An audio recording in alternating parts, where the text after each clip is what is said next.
Okay, so we did quite well with this. This is equal to, by the distributive law, and most of us chose to do it this way. Okay? In other words, distributing this whole thing over this addition, right? Okay. And then that equals x times x plus y times x plus x times y plus y times y. That's a distributive law.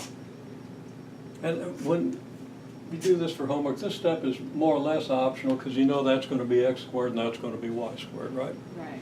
And you know the order of these doesn't matter, so you can really fudge a little bit. But if you start making mistakes on an individual basis, you know, because everybody here is going to get these problems of distributive law, and everybody in my class is going to get them too, because I saw all kinds of bad errors last week. Most people were fine with it, but there are too many people who weren't.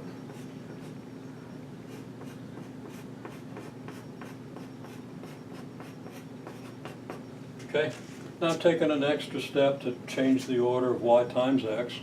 You know, just write it now as xy. We won't bother with the multiplication because we know what that means. Right. Okay, and now that's x squared plus 2xy plus y squared, right? Right. Okay, so if we're tempted to write this or this when we see this, we should really know better because we know that this means this, and it's not going to look anything like this or this. That's kind of close to this, but you know, we've got that 2xy term in there. Okay? Okay. So yeah, this doesn't work. Okay?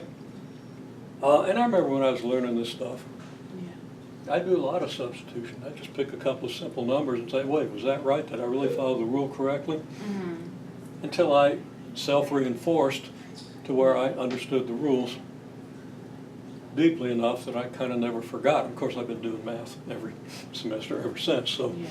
naturally I'm not going to tend to forget things, okay? Okay, so what are we going to do now with this expression? We can't do this, we can't do this, and this really isn't what we want to do. Okay. And we'll see why.